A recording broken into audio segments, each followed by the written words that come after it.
religion. He's also the white professor at large at Cornell University here in the United States. Bassam Tibi was born in Damascus, and he descends from a centuries-old family, the Banu al-Tibi family of Damascus. And it's a notable family, and he traces his ancestry to the Prophet Muhammad. He moved to Germany in 1962 and received his education in Damascus in Islamic schools and Western-style schools before going to Europe. He completed his high school education in Syria in a French school system. His academic training in the social sciences, philosophy, and history was at the Goethe University in Frankfurt, where he received his first PhD in 1971. Among his teachers, I think most importantly and notably, are Max Horkheimer and Theodor Adorno, as well as Habermas and Irving Fletcher. Professor Tibi received his German super PhD from the University of Hamburg later on. After teaching in Frankfurt and Heidelberg universities, Dr. Tibi was appointed in 1973 as a professor for international relations.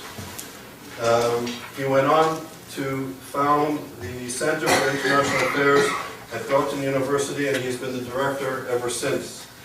Professor Tibi has taught all over the world. I'll just very briefly, because I can speak here for 30 minutes, with all your accomplishments.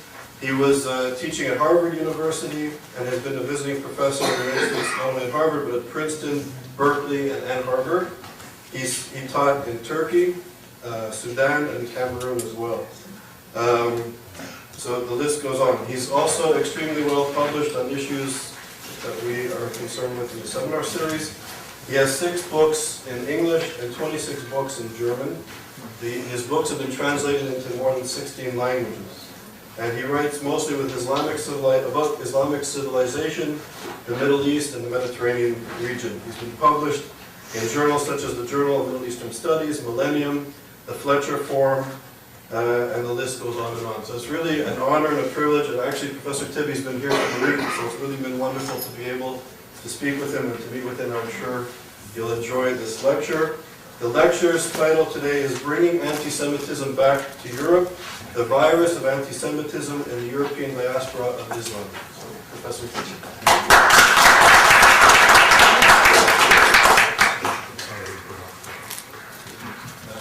Thank you for coming. I promised Charles not to talk longer than 40 minutes in order not to bore you, and also to have enough time for the debate. It's now, shortly it's 4:30, so I'll be stopping around 10 after 5. Yeah. I'm a social scientist. But I was trained in philosophy at the Frankfurt School, so these were the first Jews I met in my life. There's a Jewish quarter in Damascus where I was born and where I grew up, but most of the Jews of Damascus left. They call it in Arabic Hayy Yahud, so I was there a couple of times. There's also a synagogue there, but in Damascus I did not manage to meet a Jew. That was the first time in Frankfurt. And these two giant scholars, I mean, they are considered in Europe as the philosophers of the history of the 20th century, and it was a great honor to study with them. When I came to Frankfurt, I didn't know who they are, and so I learned from them to use the terms in a very clear meaning. When you employ, this is a German philosophical tradition. When you are educated as a philosopher, you learn how to handle notions in a very clear meaning.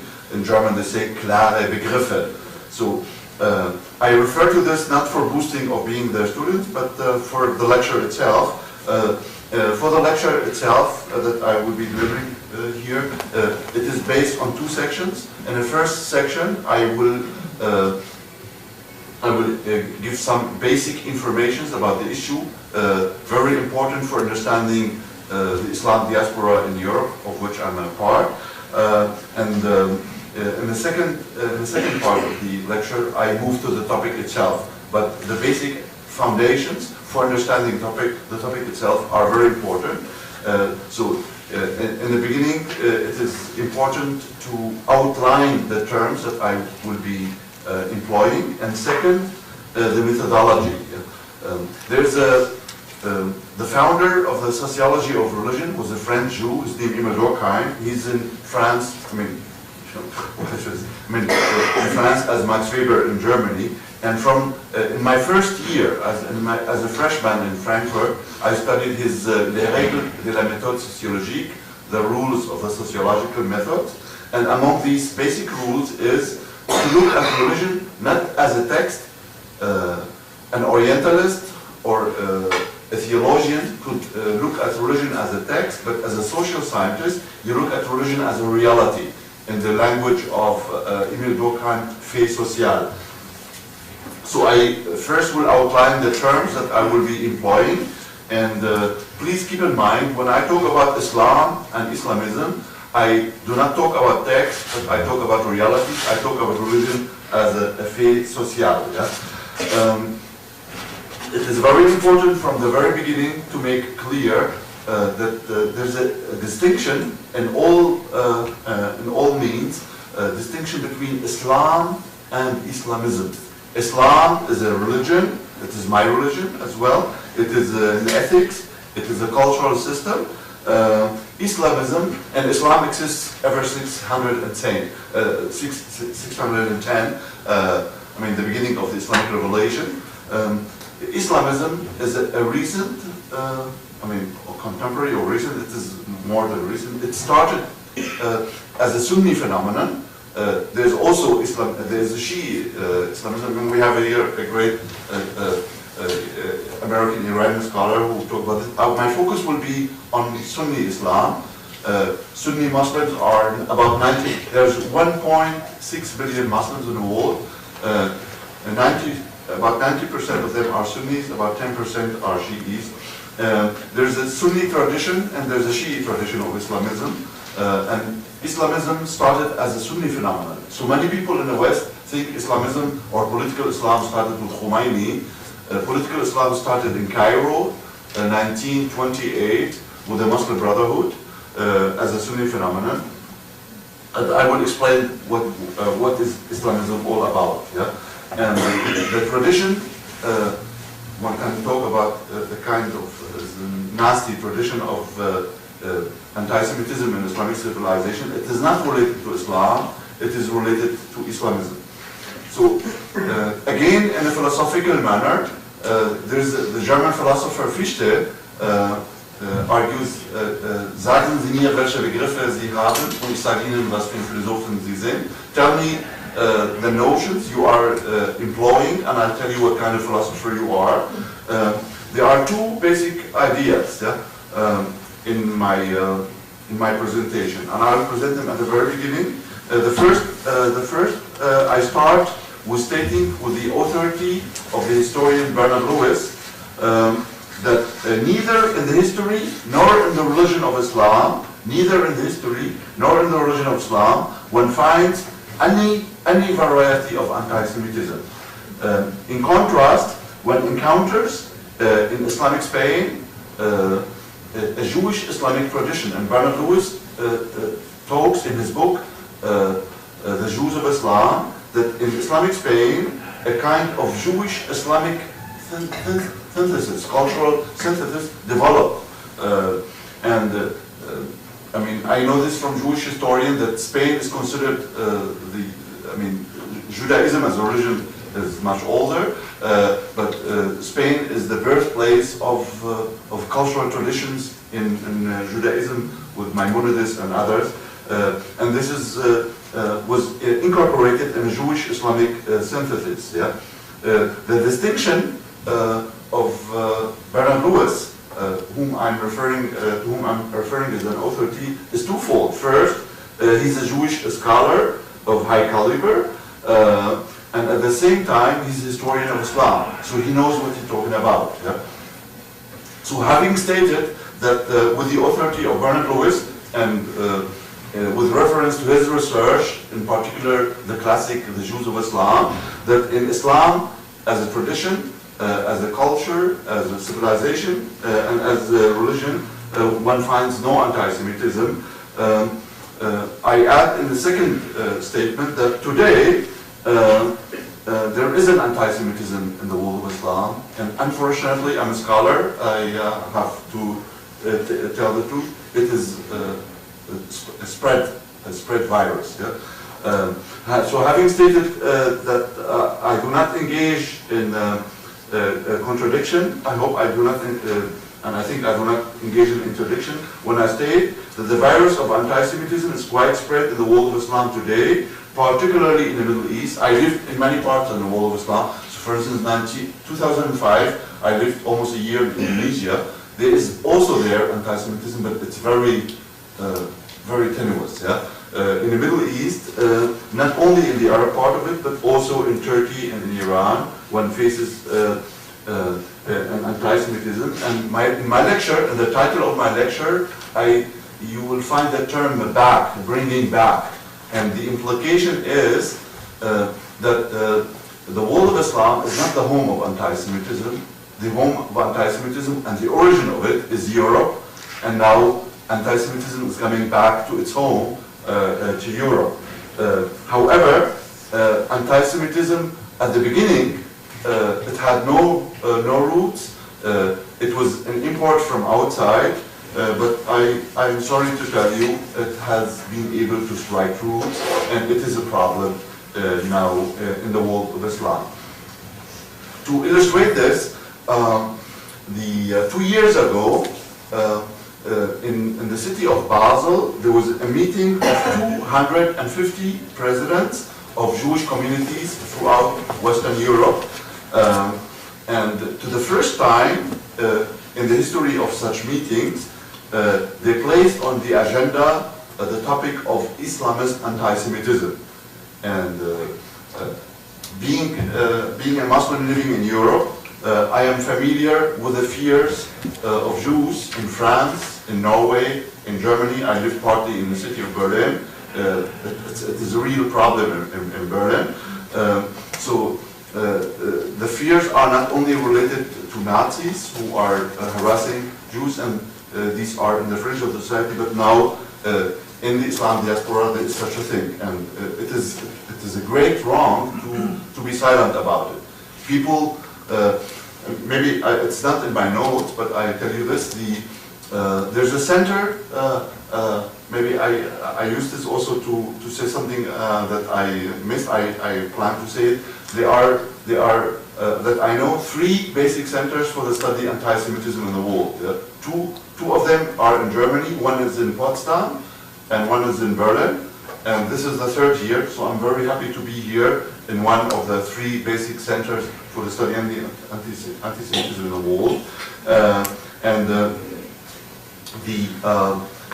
Professor Benz from the Humboldt University of Berlin, he was asked, and he was giving the money to study anti-Semitism in the Islam diaspora in Europe, particularly in Berlin. And his findings were alarming. And the money came from the European Union.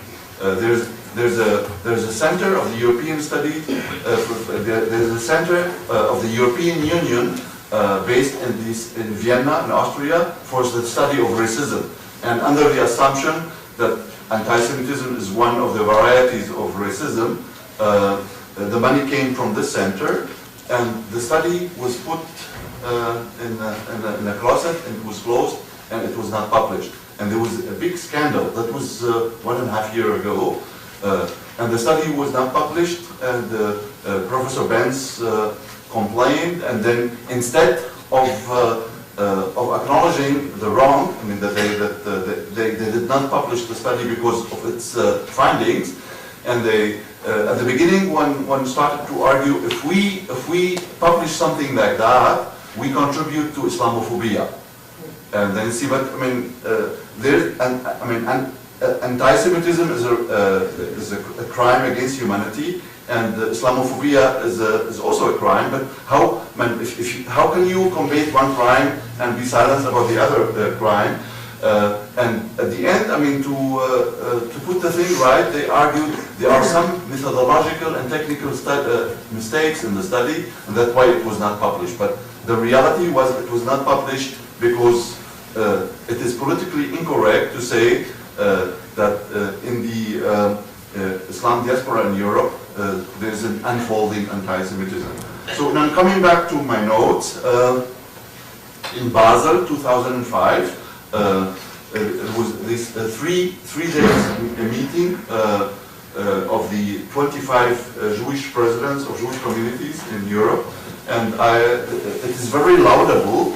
They were really afraid to the bone, but they did not. And there are some Jewish scholars who work on the subject, and to ensure that these 250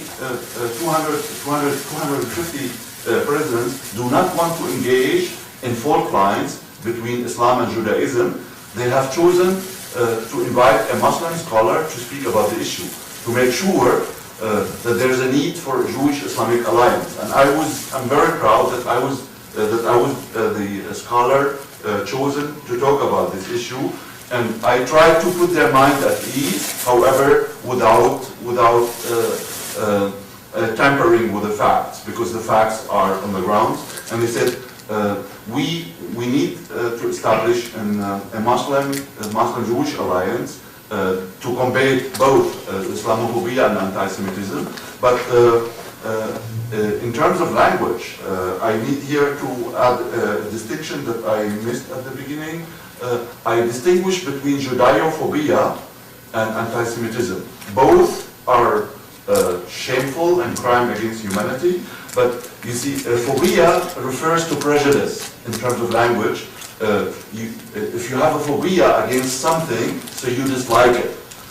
So phobia is related to prejudice, and Judaophobia existed in Islam earlier, but Judaophobia is not anti-Semitism, because anti-Semitism means that it's a movement, it is a modern ideology, and anti-Semitism implies the call for not only to demonize the Jews, but also to extinguish them. And the reality of this ideology is Auschwitz. But there are people who do not like the Jews, but if you don't like the Jews, so you are Judaophobic, this is bad, but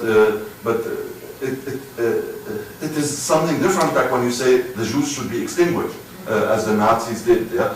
And therefore, the equation of anti-Semitism with Islamophobia, even though I say it as a Muslim, is wrong, because there are in Europe, there's in Europe Islamophobia, but those Europeans who dislike Islam and have prejudice about Islam, they don't say 1.6 billion Muslims should be extinguished. But the anti-Semites do that. Yeah? Well, I mean, today they don't do it, but those who are committed to this is their discourse. Yeah? It is very important to for understanding what is Islamist anti-Semitism is to draw to some historic, to provide some overview, and then I will turn to the subject itself, anti-Semitism in Europe, in the Islam diaspora. Yeah? I come back to the distinction between Islam and Islamism. Islam is a religion, faith, an ethic, and Islamism is an ideology. I was among the advisors of the American Army, American Armed Forces at the Naval War College. They recruited 5 experts. The other 4 were Americans. I was the only non-Americans. 1 year ahead of the Iraq War. I was against the Iraq War. I'm against Saddam Hussein. I'm very happy he's no longer in place. And I am one of the victims of Saddam Hussein because his intelligence tried 3 times to assassinate me between 90 and 91. So I cannot say one positive word about Saddam, so I'm happy he's gone. But when I was consulting the American Army, I advised them not to go to war because I said the war, I mean, this will create a vacuum, and then this will give a boost to Islamism.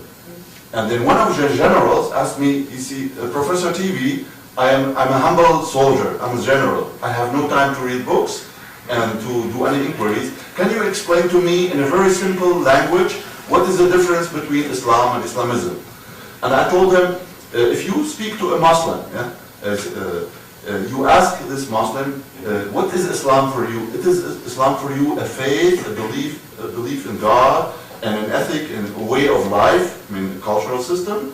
Or is Islam also a political order? Is Islam an order for the state? And if this person says Islam is an order for the state, then you are dealing with a fundamentalist, or an Islamist. So in the Quran, I know the Quran by heart, and this is the first book I read in my life when I was in the age of 5 in Damascus. The term state, dawla in Arabic, politics, siyasa, nizam, system, do not occur in the Quran. And the Islamists say they want to establish a system of government based on the Sharia. The term Sharia occurs only once in the Quran. And the verses, 80 to 90% of the Muslims, including educated Muslims whom I met in my life, ask him about the Sharia, and they don't know that the term Sharia occurs only once in the Quran, and the term in Surah Jathiyah, وَثُمَّ جَعَلْنَاكَ مِنْهَا شَرِيعَةٌ بِالْأَمْرِ فَاتَّبِعُوهَا. We have given you a Sharia, so live after it. And Sharia means here a way of life, morality, not a legal system. And the Islamic legal system in Sunnah Islam was first developed in the 8th century, and at the time only as a civil law and as a penal code, not as a state law, as a political law. This happened only later within the framework of political Islam. So political Islam or Islamism, there are many words for that. This is confusing. You can say fundamentalism, religious fundamentalism, Islamic fundamentalism, Islamism. The French say integrism, or political Islam. In Arabic, they prefer the term Islam as-siyasi, political Islam, or Islamism. So Islamism is the politicization of religion. And I have coined a term in English for that. Religion is a noun, but you can make a verb out of it. English is a nice language, you can play around with it. The religionization of politics. Religionize. And so Islamism is a politicization of Islam and religionization of politics. And if you transform this to the attitudes of Muslims toward Jews, you transform an existing Judeophobia. I must acknowledge Judeophobia is in place, and it is much older than the contemporary history. But Judeophobia is related. We can talk maybe during the discussion about it. Judeophobia is not anti-Semitism, and so political Islam transfers Judeophobia into anti-Semitism, and this anti-Semitism has an antecedents, and these antecedents, they are in Europe. The entry of this anti-Semitism is a modern ideology, and the idea of getting rid of the Jews, which became reality in Auschwitz, is related to modern times. Even in I talk with historians. Even in medieval Europe, of course. These are historical roots of anti-Semitism, but a call to extinguish the Jews did not exist before modern times. Before anti-Semitism started to unfold, it predates Hitler. It started in France in the 19th century.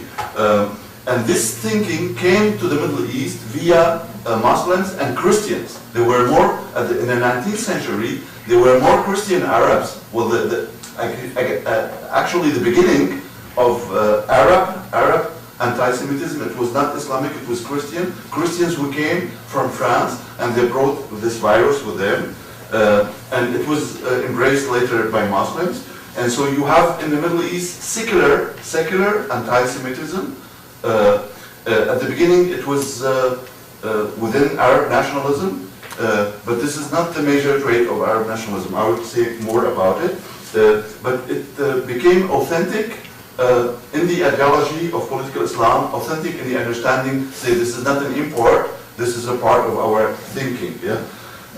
And this anti-Semitism predates the creation of Israel, because many people say this is a response to the creation of the State of Israel. And anti-Semitism in the Middle East predates also political Islam, because as I stated earlier, there existed, political Islam exists ever since, it started 1928 in Cairo. Secular anti-Semitism started in the late 19th century, and it came with Christian, Arabs, Lebanese, and Syrians who studied in France and came back with this virus. And then, well, there is one confusion between Judeophobia and anti-Semitism. Both, I mean, to be sure, both to me are crime against humanity. But you know, there are crimes to varying degrees. Yeah, and I have explained that. There is another confusion between anti-Zionism and anti-Semitism. Well, actually, logically and rationally, you can establish this difference. You say you can be anti-Zionist without being anti-Semitic, but in reality today, and the president of Iran is the best example for this, Ahmadinejad, when he organized a conference, A Wall Without Zionism. And I mean, when you look at it, it is not a wall without Zionism, it's a wall without Jews. Yeah? Therefore, we have to beware of the covering of anti-Semitism with anti-Zionism. And sometimes when I listen to the people, not only to the president of Iran, when they're talking about, for instance, in Arabic, they don't say as-Sahyuniyun, the Zionists. They equate Zionism with Judaism, so they're talking about Jews in general. Yeah? So political Islam, since the lecture is not about political Islam, but it's very important to understand political Islam as a root of this. Political Islam started 28 with the creation of the Society of Muslim Brotherhood in Egypt. In other words, it started with Sunni Islam and only later on in Shia Islam.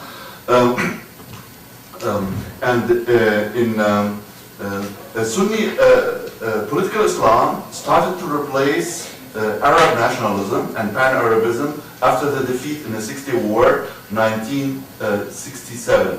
So the breakthrough of political Islam was in the 60s, after 1967. I have to make some note about Arab nationalism. Arab nationalism has two phases. The early Arab nationalism was under impact of French thought, and you can call it a Francophile Arab nationalism, and it was relatively free of anti-Semitism, relatively. Yeah? In the second period, after 1913, there was a second phase in Arab nationalism. It is Germanophile Arab nationalism. So the impact of France, or the impact of French thought, was replaced by German thought. And here you can trace the very beginning of anti-Semitism in the Middle East. In the late 19th century, and the height was, the turning point was 1913. For more about this, I will not go deeper into it because I don't have the time. If you excuse me, I mean, it's allowed in the United States. In Germany, this will be considered as commercial, but in the United States, allowed to make a reference to one own book. My book, this is among my books, is the basic one, Arab Nationalism Between Islam and the Nation State, and you find all these things inside. And in this book, you will find little about anti-Semitism, or almost no mention of anti-Semitism, because anti-Semitism started with Arab nationalism, but really on the side. That was not a major trait. But in political Islam, anti-Semitism is very essential. And if you, the major thinker of political Islam is Sayyid Qutb, and Sayyid Qutb wrote a full book, Ma'arakatuna Ma'al Yahud, our battle against the Jews, and he he is of the view, in this book, about 110 pages, there is a cosmic war between Islam and Judaism. But this war does not exist in reality. It is a constructed war, and it is related to this import of anti-Semitism from outside. But Sayyid Qutb is anti-Western, and unlike the Arab nationalists who acknowledge their European sources, he says, what I am telling you, this is authentic Islam. And his authentic Islam is fascist Islam, yeah? And this is an import from outside, but it's presented as authentic, yeah?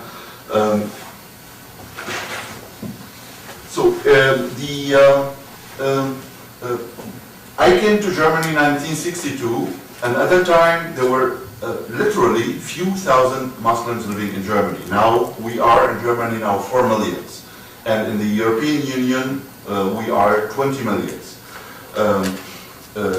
In the year 1950, there were throughout Europe, Western Europe, you have to distinguish between Europe, Western Europe, and Southeastern Europe. In Southeastern Europe, there are about 10 million ethnic Europeans who are Muslims.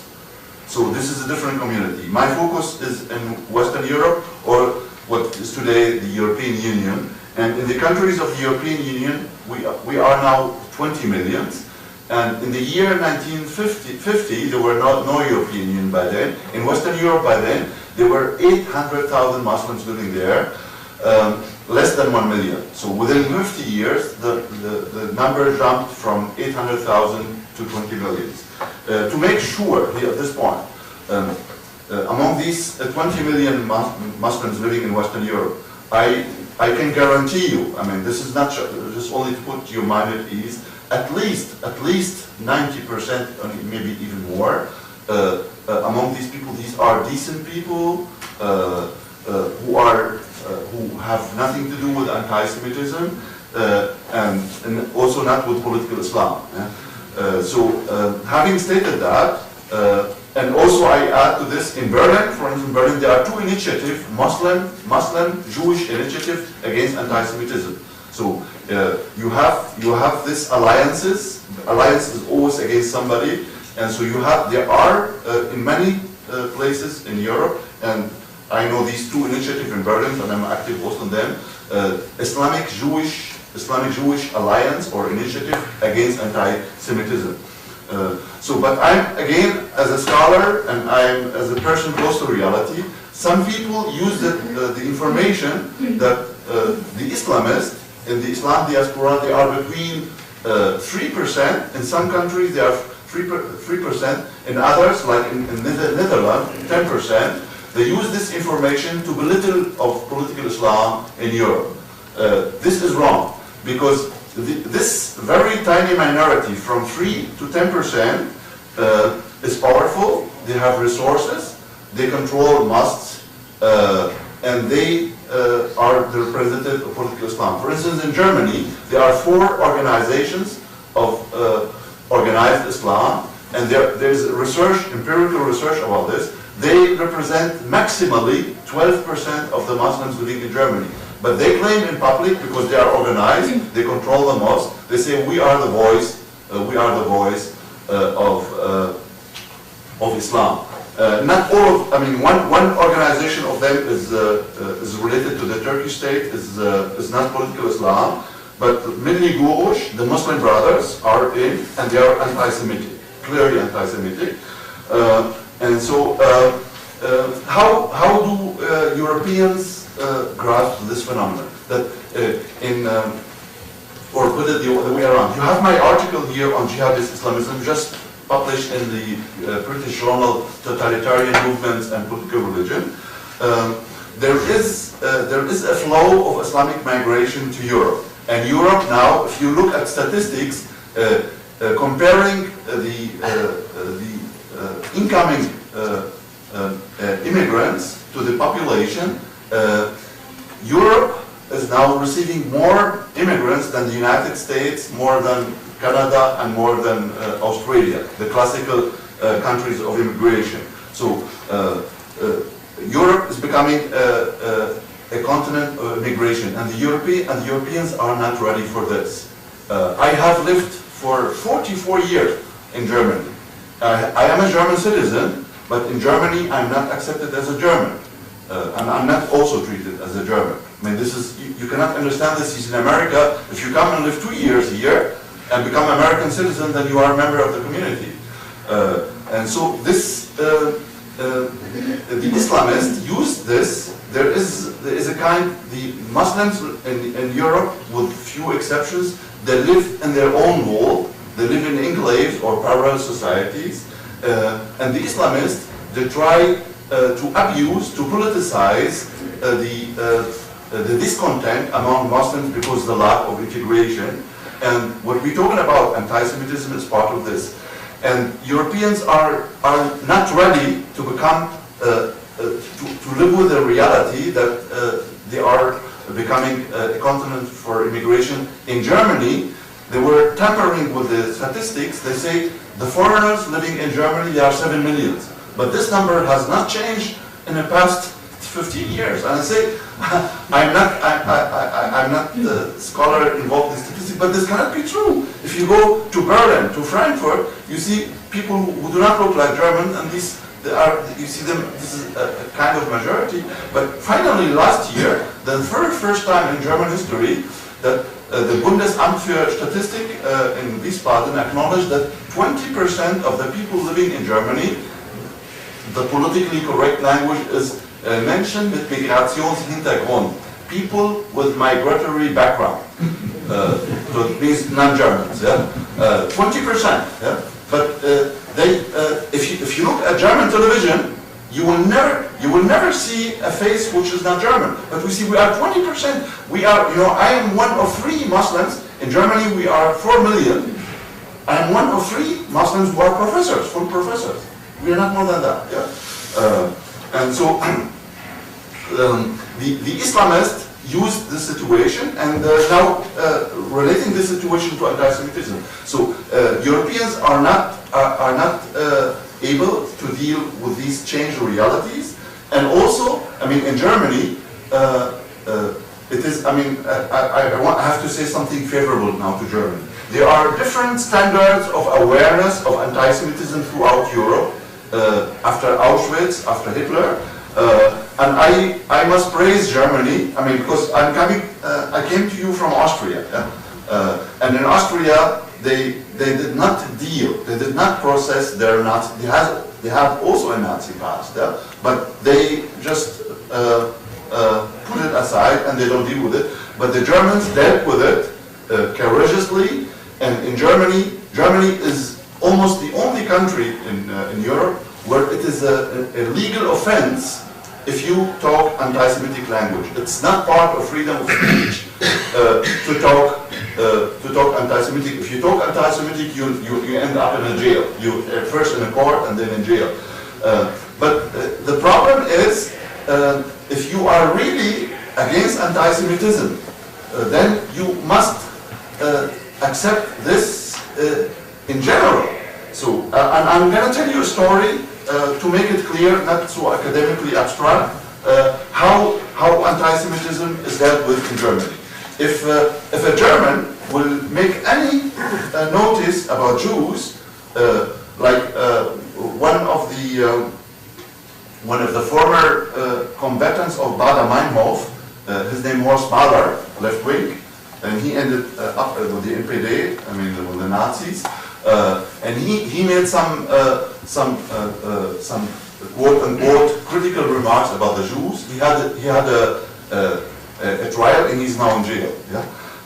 But in the year 2000, 2 synagogues in Düsseldorf and in Essen were desecrated, and that was scandalous in Germany. How could a synagogue be desecrated in Germany after Auschwitz? Germans and Germany cannot afford this. And there was an outrage for almost 3 weeks throughout the country. And the then Chancellor, Mr. Schroeder, he went to Düsseldorf and he met Paul Spiegel. Paul Spiegel is the president of the Jewish community, and he asked him for apology. He said, I mean, on the assumption that German Nazis did it. And really, for for 3 weeks, where in the evening, were people walking on the streets in all major cities in Germany with candles, asking for apology. That 2 synagogues were desecrated in Düsseldorf and in Essen. But after 3 weeks, the police found out that the perpetrators were not Germans, they were Islamists, Palestinians and Moroccans, and they were arrested. And then Chancellor Schröder coined the term Aufstand der Anständigen, the upheaval of the decent people against anti-Semitism. And then when it became public, the perpetrators were not Germans, the appraisal ended and nothing happened. And during the trial, it turned exactly in the other direction. They said these people, the lawyers argued in front of the court, these people are not anti-Semites, they were only expressing their outrage about what's going on in Palestine, and the outrage in the German public switched into an understanding. Really, that was, and the people became very minor sentence, and the story was finished. Yeah, and I published an article. I wrote an article about that at the time. Is Islamist anti-Semitism less harmful than Nazi anti-Semitism?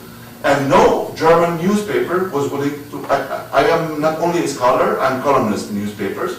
No German newspaper was willing to publish that article until the year after, in January 2001, a gang of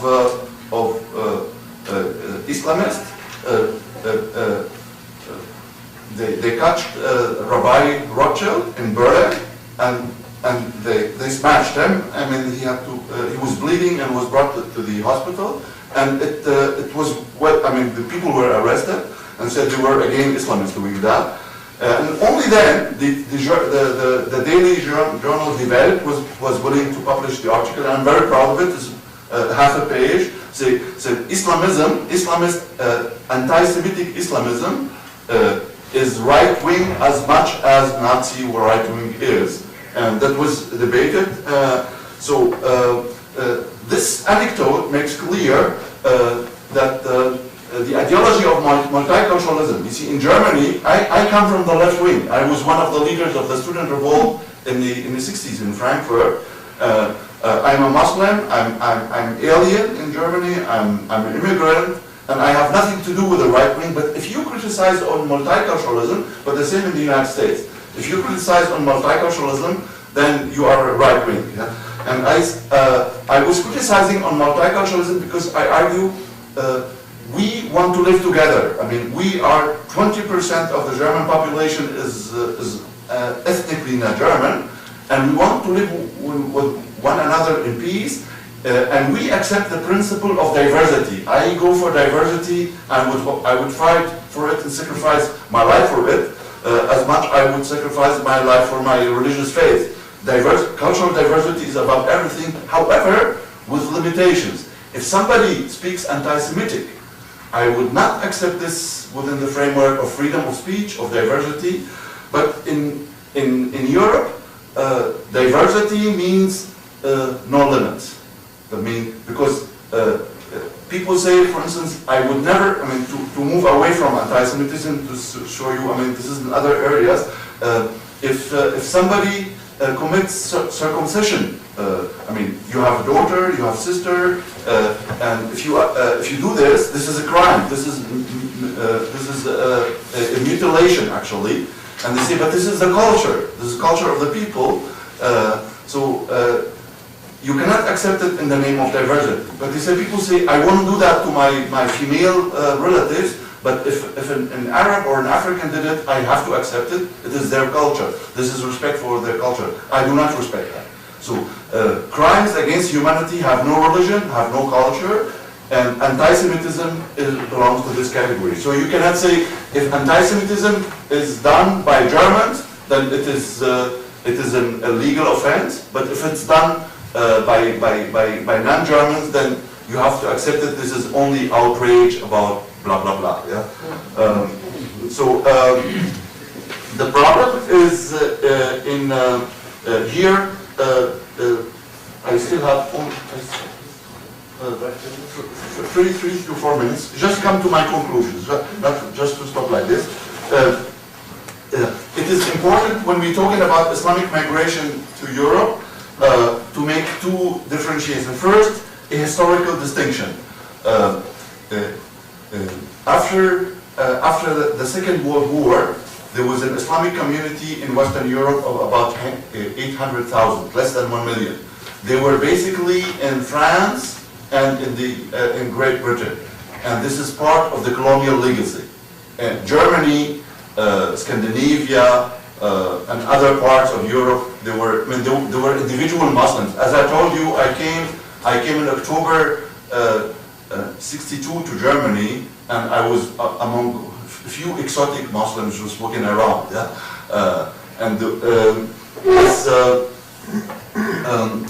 This has changed in the course of the time. Now today, all countries of Europe have migrants, and between 10 up to 30% of the people living are not ethnic Europeans, come from Asia, Africa, from the Middle East, and the Muslim proportion is between 40 and 50%. That's why the Muslim community in Europe is the biggest single community among the migrants. Yeah?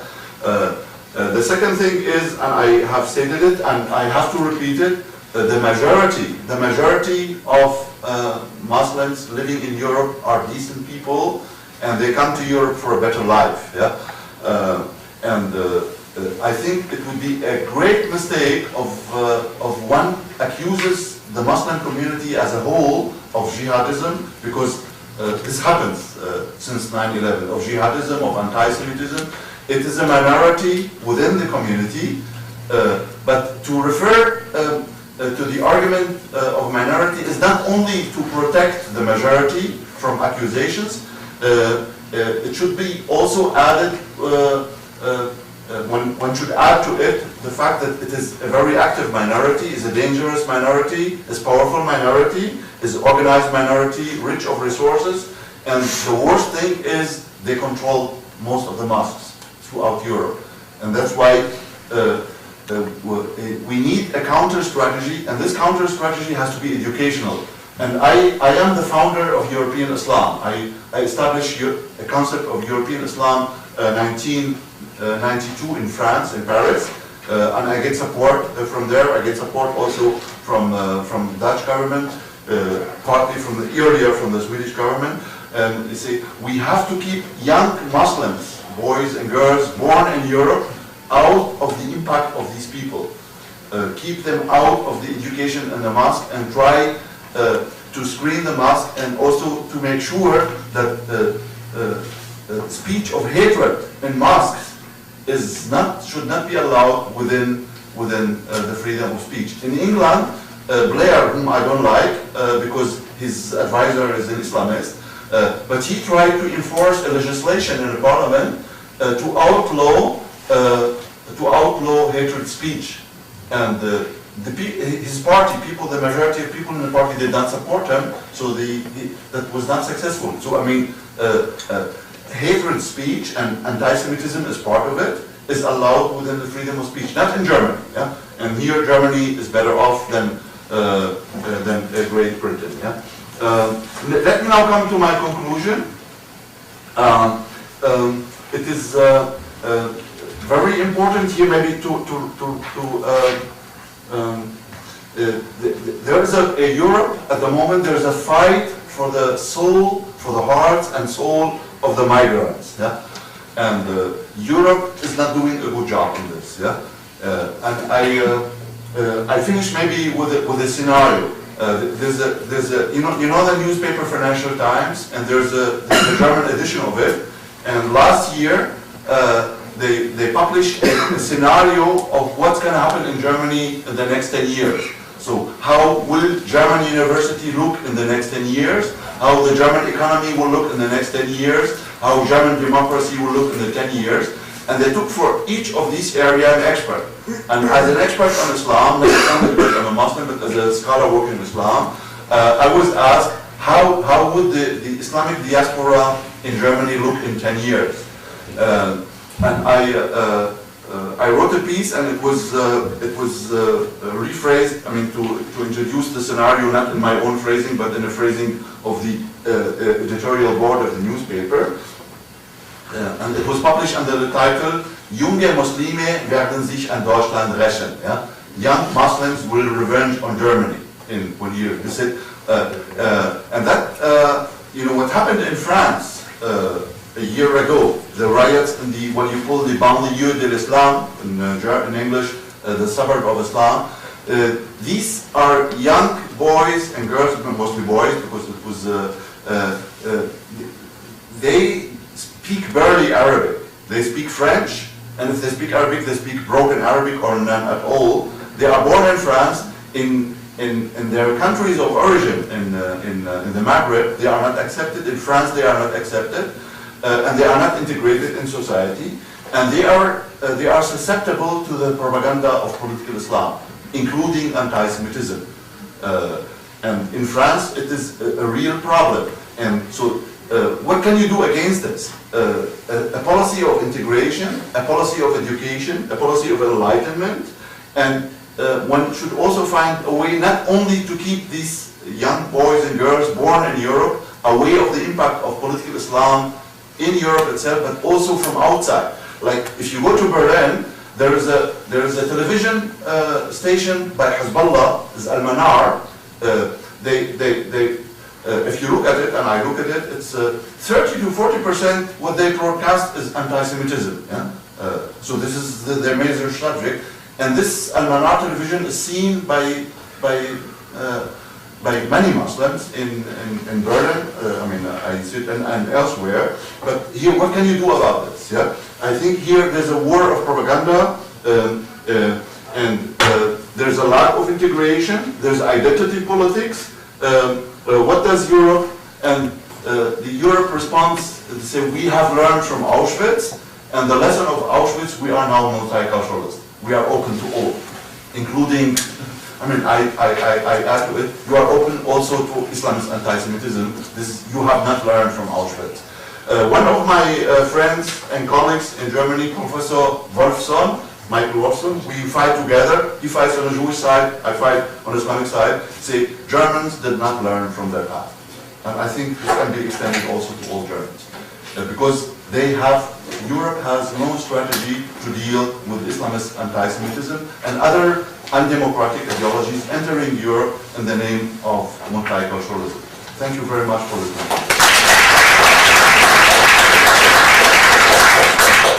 Okay, so Ed, go ahead and I'll ask the question after. And if anybody wants to ask a question, please signal to me and I'll kind of create a list. Okay, thank you, Professor Tibi. You said several times that the overwhelming majority of Muslims in Europe are not Islamists, and we don't accept that. You also said that the minority control all of the mosques. Most of the mosques. That's a huge problem. So my question is simply if the funds were available, would one reasonable strategy simply be to start a new system of independent mosques, as opposed to mosques which are sponsored by these groups? And then the second issue is, would people go to them? There is one experience in France. It's the only experience. Now the Dutch are trying to emulate with this experience. In France, when you establish a mosque, you have to get the permission of the state. Yeah? It is not.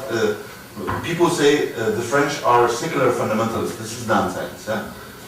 But because in France, there's the principle of laïcité, the separation of religion and politics, and the appointment of an imam has to be approved by the state in France.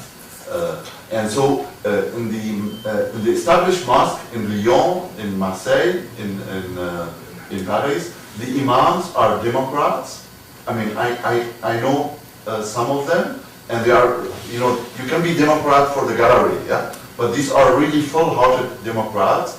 And there is an organization, organized Islam in France, they call it Conseil du culte musulman, Conseil français du culte musulman. It is free of anti-Semitism, it is free of Islamism, and I recommend this in Germany, say, but this is an infringement of the freedom of religion and the freedom of speech, and so the states in Germany, but also in the UK, keeps out of this business. They say mosques are the business of civil society, and the state is not allowed to run in. I'm not suggesting that the government do this. Civil society. I'm wondering why is it inside the Muslim community they don't do it themselves. In other words, if it's really true that the overwhelming majority of citizens reject Islamism, but yet most of the mosques are controlled by Islamists, then why not start your own system of mosques? It doesn't have to be the government which pays for it. They could perhaps help with the grant, but... Well, I'm in a country here in the United States where civil society is very important. I am with you.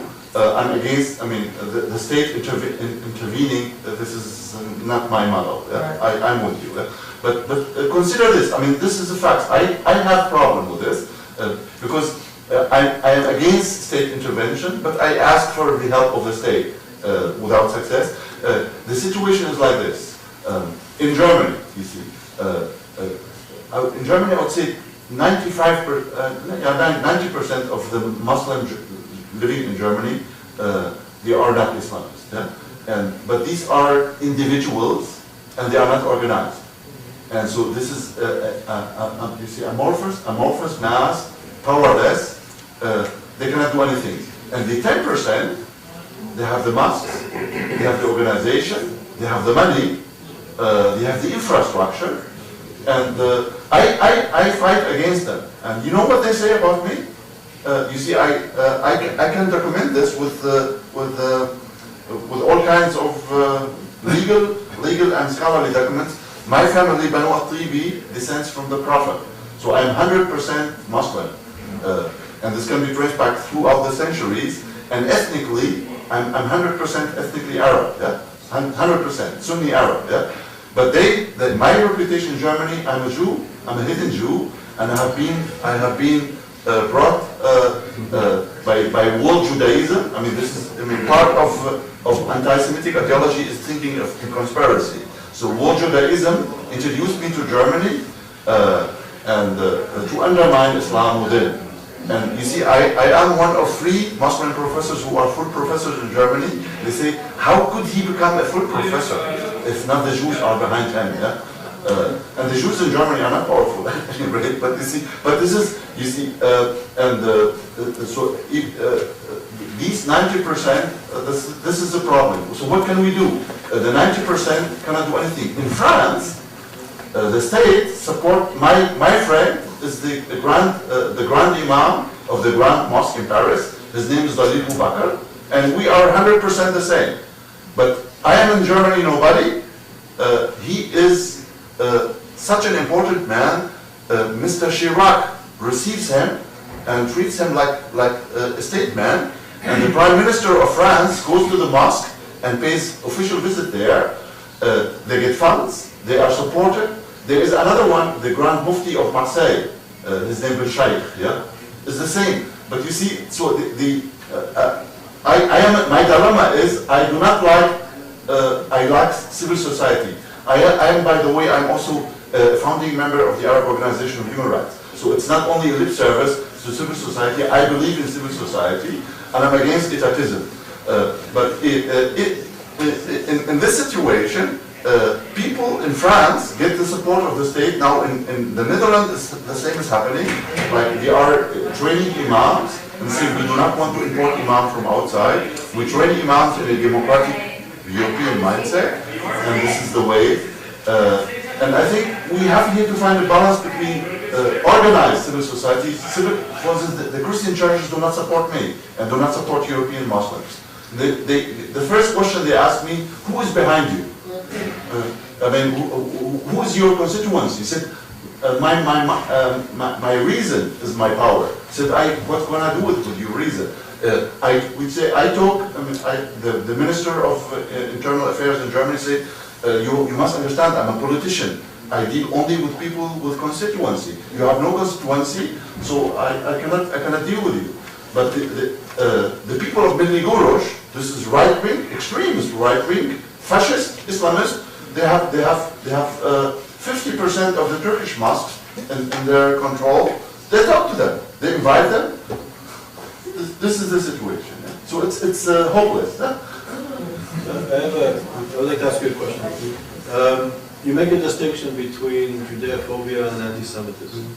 So I understand you're saying that anti-Semitism is a 19th century European invention, and that there's, say, prejudice against Jews historically within Islam. You would call Judeophobia. So how useful is the distinction? So I'm thinking of Islamic forms of hatred of Jews in terms of writings that Jews are the descendants of monkeys and pigs, that the Quran speaks about the ethnic cleansing, if you will, of Jews from Saudi Arabia historically during the times of the Prophet. How important is this distinction given the resurgence of who we agree is anti-Semitism? Is there sort of certainly among Islamicists and others, is there a taking up Judeophobia or hatred against Jews that was in Islamic societies historically and is now becoming a part of anti-Semitism? Is this distinction important? Well, the distinction is important for scholarly reasons, for analytical reasons, but I mean, I am not, I am like you, a scholar, I'm a professor, but I'm also a politician. I mean, because politics is not scholarship, yeah? And there are also political reasons. So you can do something for the sake of historical truth, but also there are political implications. I'm not just in the United States. I was a member of the Fundamentalism Project at the American Academy of Arts and Sciences, and at the beginning I presented scholarly analysis, and the director of the project, he said, but we get funding, yeah? And we need, what are the policy implications? See, in Germany, I didn't learn that, I learned it here in the United States. So there are policy implications for this distinction.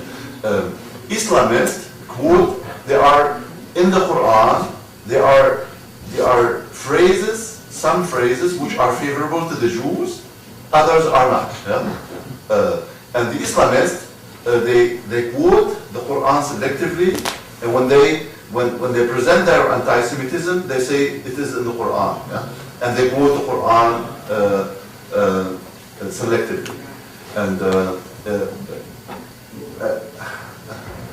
I told you I know the Quran almost by heart. Well, I'm not so completely, but when I was younger, it was by heart. But I keep studying it as a Muslim, but also as a scholar.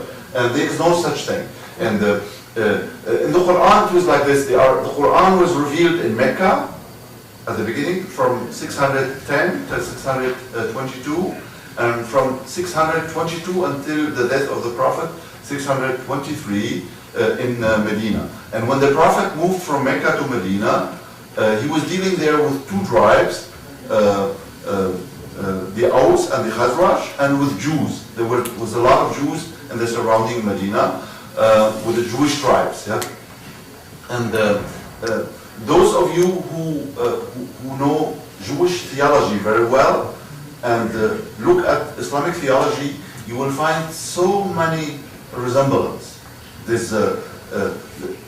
Theologically, there's much more resemblance, or all the resemblance between Judaism and Islam than with Christianity, because both religions are very close to one another. Yeah? Like when you study halakha and sharia, you find, and among other things. Yeah? So the Prophet at that time, he was convinced that the first allies will be the Jews, and the Jews will convert to Islam and will be his primary allies.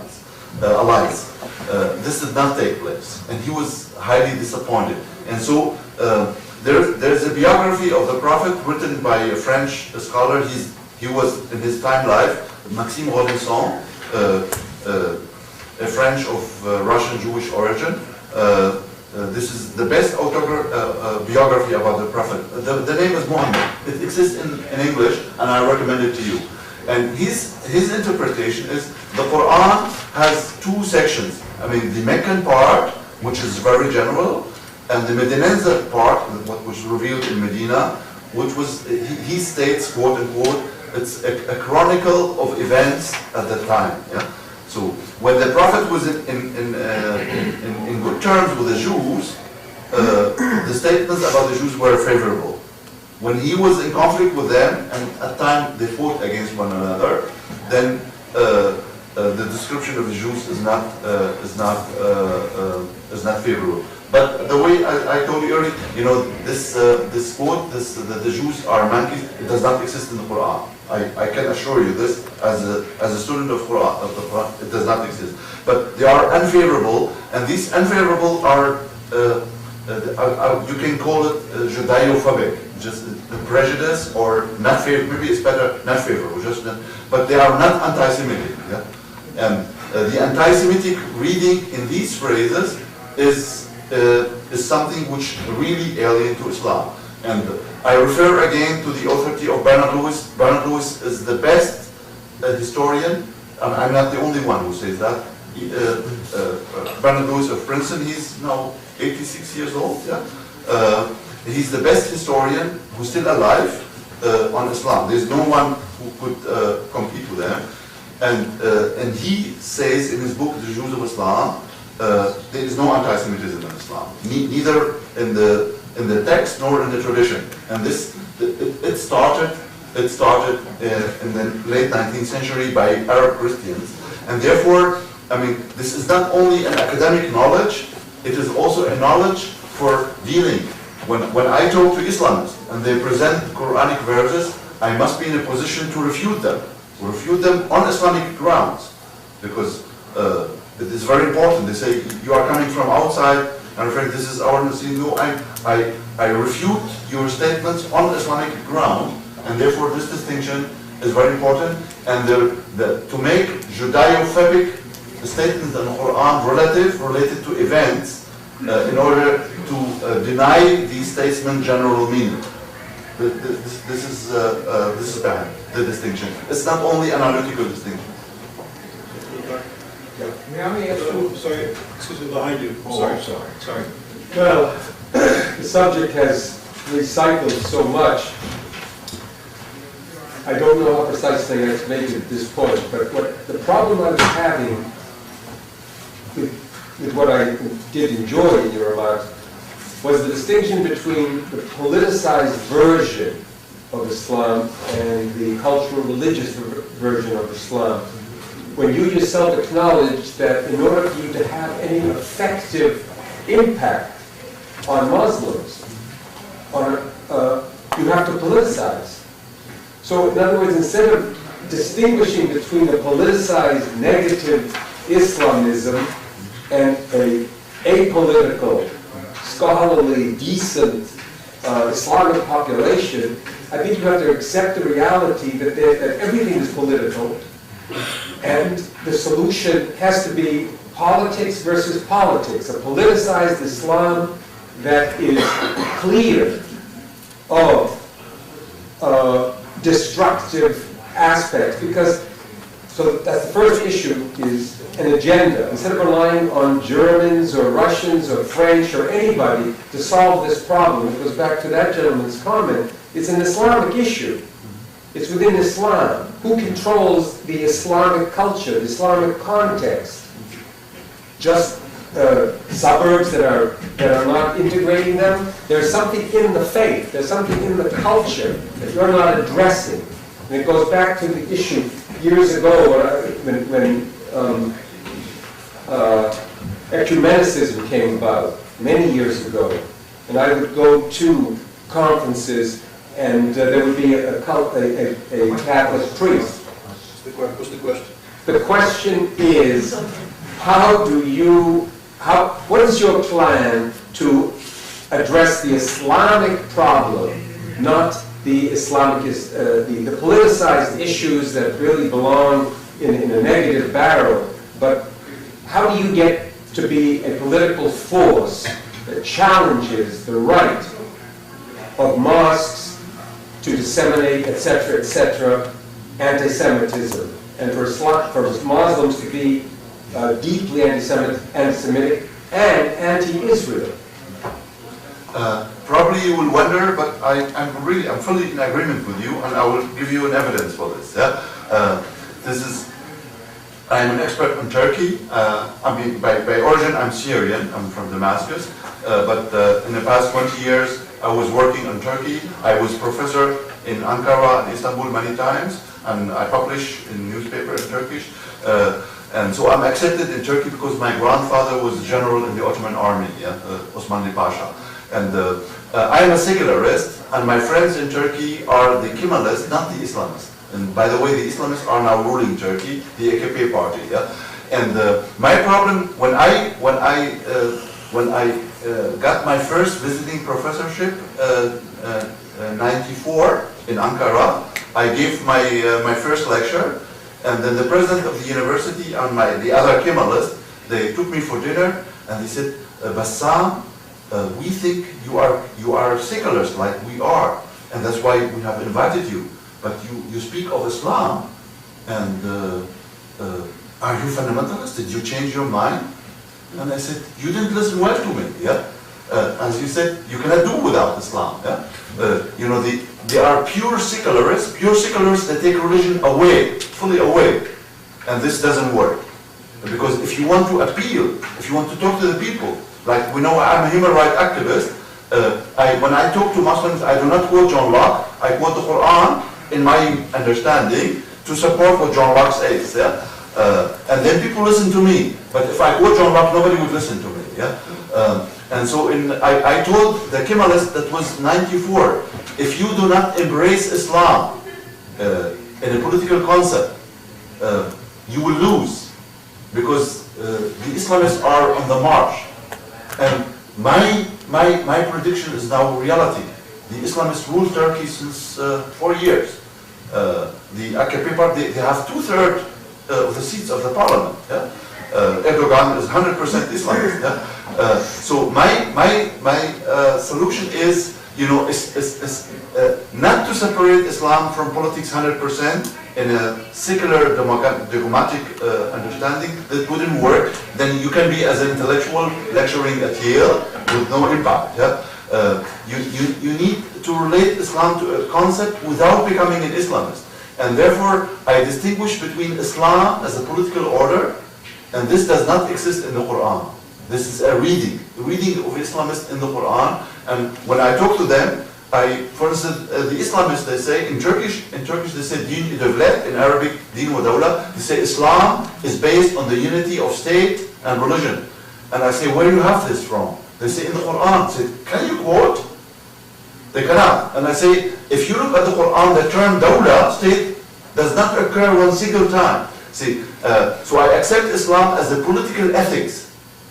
Distinction between Islam as a political ethics and Islam as a political order.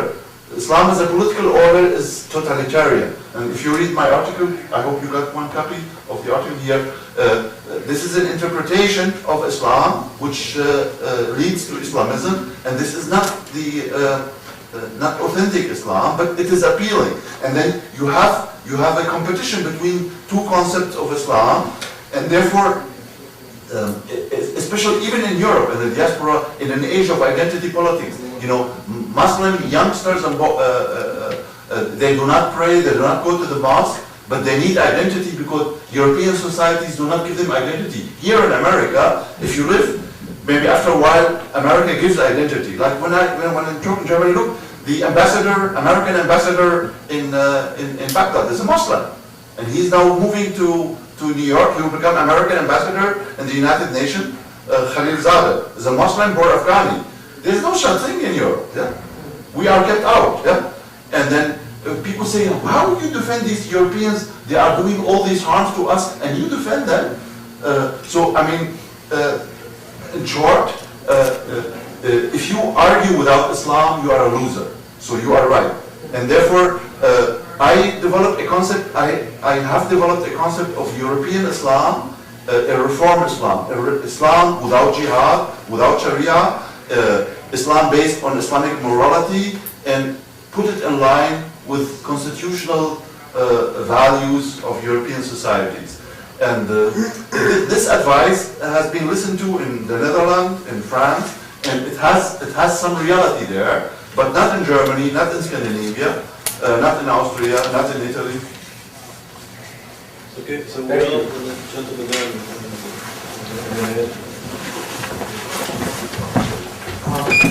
Two questions.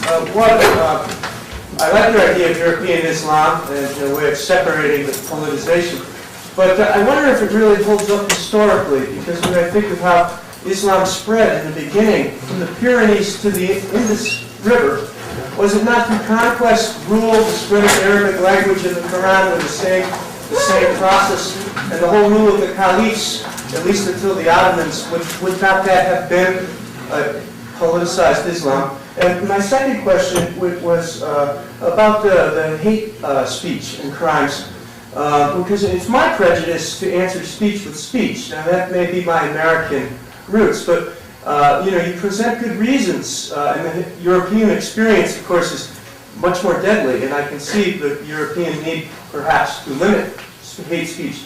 But if I were to write a book describing the crimes of American imperialism, would I not be accused of anti-American hatred and perhaps be subject to prosecution under hate speech laws myself? So where do you draw the line on what is really hate and what is criticism? So the first question is easy to answer. I mean, my concept, maybe some few phrases about the background of my concept. You see, I was born in Damascus. I grew up in an Arab Islam. I traveled to Arab countries, like, Islam in Morocco is not Islam in Syria. But they resemble one another a lot, yeah? But there are differences. I mean, there's also cultural diversity within Islam. The first time in my life that I lived in a non-Arab, Islamic country, that was in Senegal, 1982. I was there with two American friends. I mean, they were a couple, Afro-Americans. And in Africa, I'm white man. But if you come closer to me, you see I'm a yellow man. I'm Asian. Yeah? I'm not white skinned. Yeah? But in Africa, I'm a white man. And I was accepted in Senegal as a brother, in French, frère musulman. And the two Afro-Americans, they were devastated. They were rejected. They asked him, what is your religion? Because they said Christianity is the religion of white man. We are not Christians. They don't speak Arabic. They don't speak French. He said, what are you doing here? But you see, the skin, Africans are not racist. I lived in Africa, I know Africa very well. If you go in Africa, there's no racism in Africa. Africans are not racist because they accept you or refuse you on grounds of culture. I was accepted as a white, so-called white man in Africa, in Senegal, as a brother, and the two Afro-Americans were treated as zero, and they had to leave. And when I brought them to the airport, saying we're going back home to America, yeah? And I said, if you send Afro-Americans to Africa, they will be cured of, they say, America is our home, yeah? Because in Africa they will not be accepted, yeah? Unless if they were part of the culture. So now, to come to the point, I lived in two brotherhoods, the Tijaniya and the other one, it's Qadriya, and I noticed rituals, cultural rituals, which are to me non-Islamic. And every time I said, "Ce n'est pas islamique," this is not Islamic, the answer was, "Mais c'est africain." This is African. This is our Islam. And I made the same experience in Indonesia. That means Islam in non-Arab environment, in Indonesia, in Senegal, in Nigeria, Islam has become part of the local cultures and is deviated from original Islam. But it is Islam, it's real Islam. Remember what I said, Durkheim, religion is fait social. And so, when I returned to Europe, that was 24 years ago, when I came back to Europe, I said, why Islam is alien in Europe, and why it is not alien, it's Arab Islam, what is not alien in Africa? The Africans were in a position to Africanize Islam. But why can't Europeanize Islam? Well, the context is different, migration, etc. is very complex. And 1992, I was invited by the French government, at that time, government and society, they used to believe in assimilation. Assimilation is a wholesale adjustment, and you renounce your origin. And this worked in the 19th century and early 20th century, but not since the flow of Islamic migration to Europe. And so the French abandoned, around 1990, abandoned the concept of assimilation, and adopted the concept of integration. And integration is restricted to civic values, the values of the French Constitution. You can do at home what you want, you can have Islamic identity, but in public life, you accept laïcité. Laïcité, separation between religion and politics, and citoyenneté, citizenship, as you are first a member of the French polity, and then by religion and Muslim. And I developed my concept of European Islam there with an African background. Yeah? And therefore, Muslims could have their identity, their culture, their ritual, but in public life, you are a French citizen or German citizen, and you accept the values of the Constitution. Actually, this is the same here in the United States. You can be whatever you want, but in public life, you are an American citizen, and you abide by the values of the Constitution. And therefore, I think if Europeans wanted, and if Muslims would cooperate, this would work, but this will take a generation or even two. But you have to start, and the start is not yet done. Yeah? The second question, of course, it is possible to distinguish between criticism and hatred. Like if you say, Jews undermine the world, and you bring the idea of world conspiracy of the Jews, and this is not criticism. I mean, like you can criticize on somebody, you can criticize misconduct, something wrong, but hatred, let's say, all Muslims are bad people, all Jews are bad people. This should not be allowed under the umbrella of freedom of speech. Yeah, mine's a quick question. Okay. I also like your... So I think because of the time limit, please ask a question and we'll take a second question as well. Go ahead. Oh, I'm sorry. I also like your presentation and your definitions and your subsets, the political and the cultural, religious breakdown, and the analogy between the Islam and Islamism and Judaism and Zionism.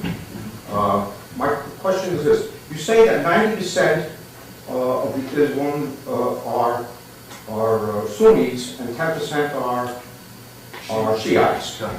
And you also say that similarly 90% are religious cultural Islam and 10% are political. Now, of the 10% political, do you have an idea of what the breakdown is of that is between Sunni and Shiite? Does it have proportional to the Islam? Well, these are two different statistics, and I think they cannot be related to one another. Let me explain it. I'm not saying that I'm trying to see if there's a correlation. But you see, this is different. Like you see, if you look in Iran, 85% of the Iranians are Shiites.